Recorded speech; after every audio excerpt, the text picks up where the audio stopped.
Hello, good morning sa inyong lahat. Morning dito. At ngayon ay magluluto ako ng pansit bihon para sa tanghalian natin. Ayan, ito ang aking mga ingredients. Meron tayong oyster, meron tayong soy sauce, meron tayong bihon. Siyempre, ang aking mga gulay, may mushroom, may carrots, excuse me, kung ano lang yung available kong gulay dito, yun lang yung ilalagay. Tingnan nyo yung mga nabibili naming carrots dito. Maliliit lang sila pero ano na, nabalatan na. Ganito, nakapack lang sila ng ganito. Yan, bihira ako makakita ng malalaking carrots dito. Ang pansit bihon natin, meron pa akong leftover na na togi. Sasahugan din natin ng togi. At dahil meron tayong spinach, ilalahok natin sa pansit bihon natin. At syempre meron tayong green bean. Yung green bean nga pala na nabibili dito is ano na siya, ganito, nakalata. Ayan. Dito sa Amerika easy lang lahat ng mga meron din hinihimay pero meron ng mga nakaganyan, kaya mabilisan lang talaga dito. Ayan, syempre meron tayong chicken breast dito na binipros na natin kanina. Ito pang sasahog ko sa pansit. Magpansit at ito ng lumpia dahil di off natin ngayon. Ayan, may nanggugulo dito sa kusina, kinuha lahat yung mga ko. Testes? I want you to try this after. After I'm hungry. No, after I cook, I want you to try it. Okay? Ayan po, binabad ko na yung aking bihon sa tubig. Kaya ko siya yung iba kasi hindi na binababad. So, kaya ko naman siya binababad para hindi tayo kabagan. Tingnan nyo yung carrots nila dito. Ang cute. Meron din medyo matataba nito.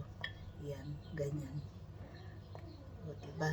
Ang ganda. Hindi ko na siya hihiwain kasi maliliit na siya. Ito naman yung green bean natin.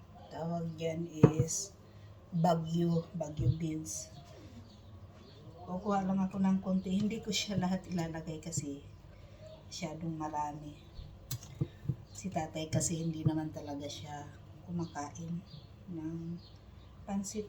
Pero patitikman ko sa kanya. Baka malay mo, gustuhan niya, diba? Ayan, tama yan. So ito, itatransfer ko siya sa, dahil naubusan ako ng Tupperware. Ayan. Transfer ko siya dito. Ayan. Ilagay natin siya sa ref. Ito, lalagyan ko siya ng mushroom. Babalatan natin yung mushroom dito. Kasi, ayan, ganyan lang. Ayan. Mushroom dito, pwede mo siyang kainin na hilaw. Tanggalin lang ito. Ayan.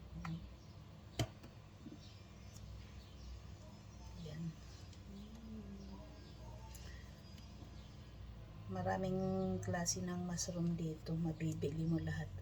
At kahapon, naglagad kami nga doon sa sa park. Ang daming mushroom sa puno ng kahoy. Kaso yung si Mr. ayaw niya manguha kasi baka daw delikado. Itong klase ng mushroom na to ay masarap kainin kahit hilaw siya. Lagyan mo lang siya ng dressing. Ang sarap, promise. Ayan, hihiwain na natin yung chicken natin ng maliit. Ang sahog. Mas maganda hiwain ang chicken kapag medyo frozen siya ng kaunti. Kasi hindi dumiklas. Mas Gusto ko ng maraming chicken. Meron nga pala akong crab sticks. Siyempre, lalagyan natin ng crab stick para unique. Yung pansit dito. Ito na ang ating mga ingredients. Meron tayong tofu, chicken, meat crab, and syempre hindi mawawala ang bawang at sibuyas. Tsaka yung ating green bean. Ayan. Ang ating carrots. Maraming gulay ang aking pansit bihon. Naiibang gulay ang ilalagay ko kasi yun yung available na meron ako sa refrigerator. So, syempre ayaw natin masayang. Mahal kasi dito ang gulay. Mahal ang cost of living dito. Malaki ang sahod, pero kailangan mong magtipid. Ito ang aking new version ng pansit gisado. Binago ko ang mga gulay. Siyempre, magigisa na tayo. Paiinitin natin yung mantika natin. Sa pagigisa ko, lagi kong inuuna ang sibuyas kasi matagal siya masunog. Ang bawang kasi madali lang siya masunog. Kaya yan. Sunod na natin ang bawang. Ayan. Ayan. Gusto rin magluto ng ating ubi. Nakikigulo. Ayan. Magugutom na siguro.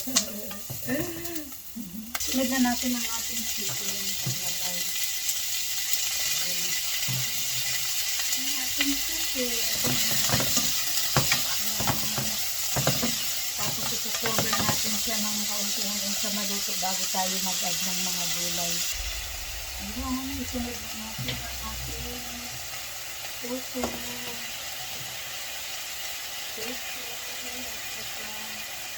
Crab stick. Ilagay na natin dito. Maglalagay ko ng isang cubes para pampalasa. So, i-cover natin ulit siya bago natin i-add natin mga gulay. Mga 2 minutes lang. At syempre, yung itong sasabaw natin is mainit na tubig para madaling kumulo. Mga lang, isang tasa. Kalahati lang nito kasi malaki ang baso ko. Ayan na, naaamoy nyo na ba? Lagay tayong celery. Tignan natin yung ating mga gulay. Ayan. Kaunting tubig. Mga sangkot-sangkot. Kaunting oyster. Pampalasa. Ayan. Kaunting toyo. Yung importante dito yung toyo. Ayan, i-add na natin ng kaunting tubig. Kaunti lang. Para lang lumambot yung iba nating gulay. Ilagay na natin yung gulay natin. Hindi na natin nahangoin yung gulay natin. Tikman natin ang ating pansit kung ano pa ang kulang. Tama-tama ng timpla. Wala na akong dinagdag. So, maglalagay lang ako ng sesame oil. Konti. Para sa kanyang aroma. At ito ay huli kong ilalagay ang ating spinach. Dahil wala tayong repolyo. Spinach ang ating gagamitin. So, ayan na. Ang sarap na ng amoy. Pag nakakakita kasi ako sa TV ng mga nag-post ng pansit bihon, ay naku. Miss na miss ko talaga yung pansit. Tapos, meron tayo ng Shanghai rolls. Nag-try ko ako ng gulay. Yung Shanghai gulay natin at Shanghai rolls. Sige, titikman natin. Ayan po, naluto na ang pansit natin. At lumpia. Kakain na si Inday. Thank you for watching.